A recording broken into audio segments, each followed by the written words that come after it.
you've all brought your news articles in today. Mine is about the Scotland squad. They've picked the teams. Have they picked the team last night? They picked it last night, right. And they've got everyone here is going to be playing. They were going to have David Johnson, but he can't play because he's got an English mother. Is he Scottish? He's actually a Jamaican. Jamaican? I'm a Jamaican one. I don't think it's right to play for Scotland if you're from another country. From another country? You think it should be born and bred in Scotland? Is anybody not born here in Scotland? Anybody born in England here? Are you born in England, Jacob? Yes. So how do you feel? Are you Scottish or English? Scottish. You're Scottish? I've lived in Scotland for 6 years and I've lived in England for 4 years. Oh. And my parents are Scottish. You've just been doing the Scottish Wars of Independence, haven't you? Yes. Did it make you feel more... Yes, you went to Bannockburn and Stirling Castle. Did it make you feel more Scottish when you were there? It made me feel proud to be Scottish. Did it?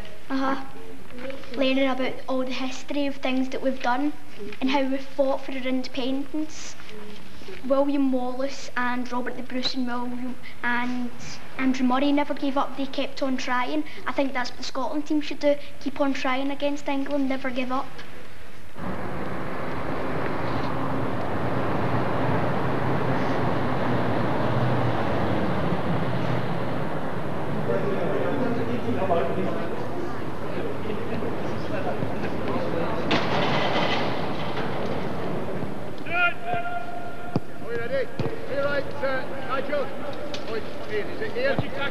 Yes, get a ball in. Get a ball in. Off we go. Play. Play from there. 15 minutes.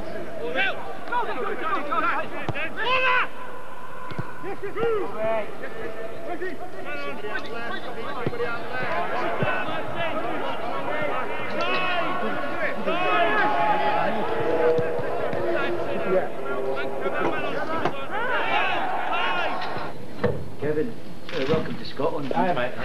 You get around, don't you? Yeah, I thought you were. Having seen Hampden, the new Hampden, the first time, do you think it's less intimidating than it was in your day? Well, I think the best time to ask me that question is probably after the game tomorrow, because there's nobody in there. And whatever a stadium is, when it's empty, you know, a football stadium's built for people. And once the people get inside, that's when we'll really be able to judge that. But we won't get a great reception here, I wouldn't have thought. If we do, that would be very unusual.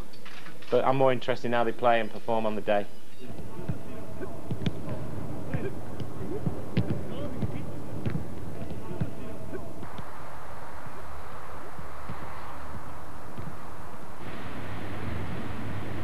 Saturday, this place will be absolutely packed. There'll be massive flags and scarves and rosettes and everything.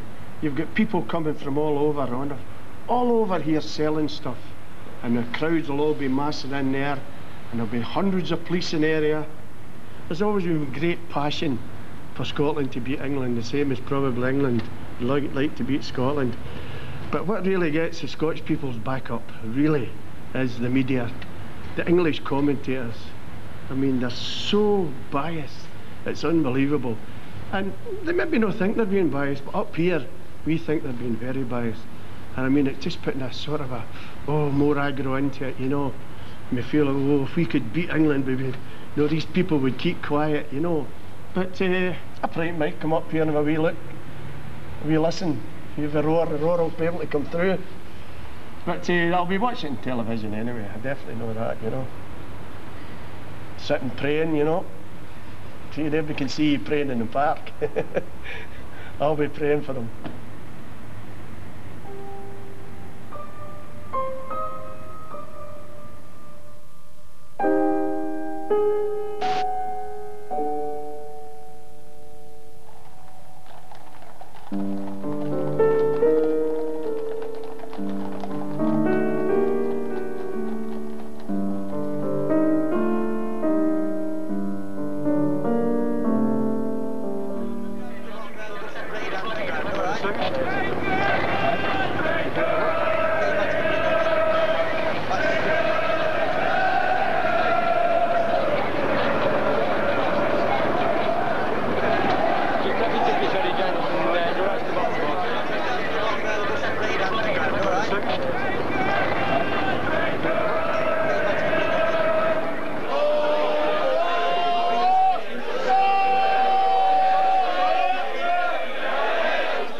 surrender, no surrender, no surrender to the IRA. Forget the hype, folks. Forget about Braveheart and Bulldog and Battle of Britain and Match of the Millennium and all that rubbish. This is reality.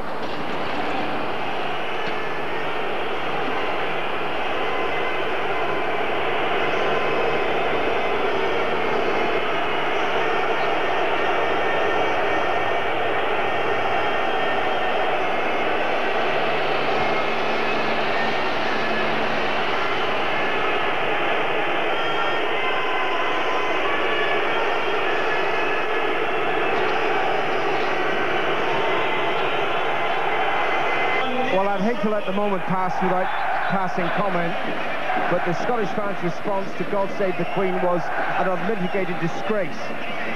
It's disgraceful. God Save the Queen is not a foreign anthem. I thought that was the national anthem.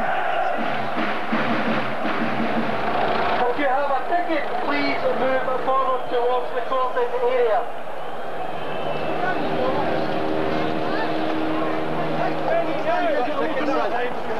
Well, let's see it now. Yes.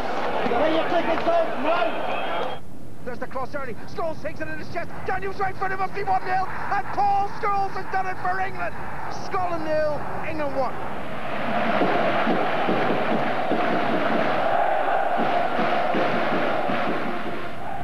1. In goes the kick, right-footed from Beckham. Scholes, and it's 2-0 to England.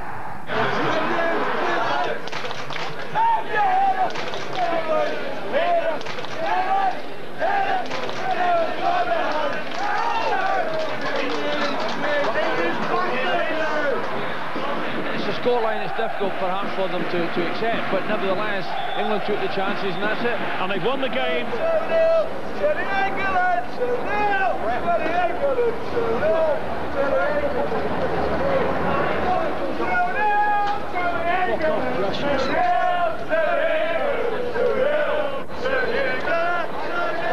How easy is that? England. 2-0, easy. Easy.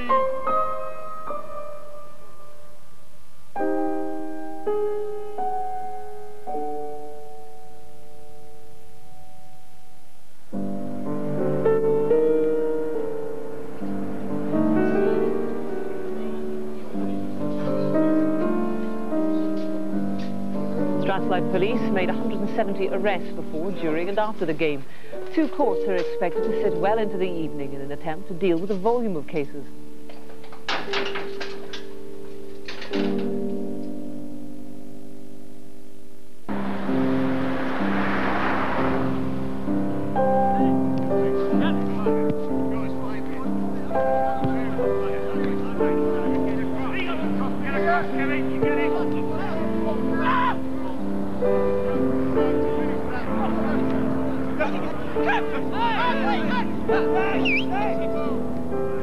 Are you surprised that in some areas there's been a slightly negative reaction to England's victory? No, not at all. We always get that in this country, don't we? But I thought it was a very, very good away performance. I think it was important that we went up there and tried to keep the crowd as quiet as possible.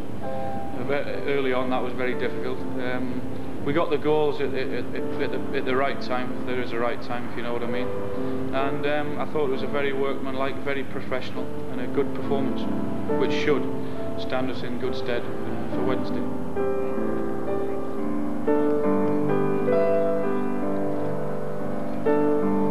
Well, history's certainly on England's side. It's been 18 years since the Scots last won at Wembley. On that occasion it was 1-0, which wouldn't be enough. You've got to go back 50 years to 1949 for a 3-1 win by the Scots at Wembley. And remember, the last 4 occasions the two countries have met, it's ended with an England win and a clean sheet. Nick Collins, Sky Sports.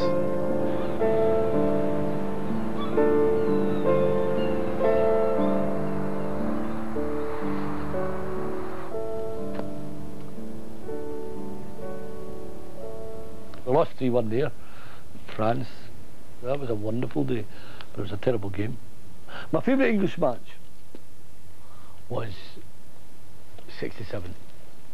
Remember England won the World Cup maybe you won't remember, nobody, you know, it's never on television and we never get reminded of it when there's a sporting occasion, but England actually won the World Cup in '66 through under Alf Ramsey, and then we played them in '67, and we had a magnificent victory. Jim Baxter, keepy uppy and all the rest of it, and it was absolutely brilliant. So that was one thing. We are a very young kind of a nation, and we're not yet independent, and there's a long way to go there, but we have a certain amount of responsibility laid on us now, so we have a duty to live up to that, to represent Scotland as a nation, and obviously the symbolic thing is that we're playing England, and it's the first time we're playing England where we have our own parliament and our own looking after ourselves and not relying on English in Westminster. So the significance probably is to again, it's just to show how we're taking this, that we can live with each other.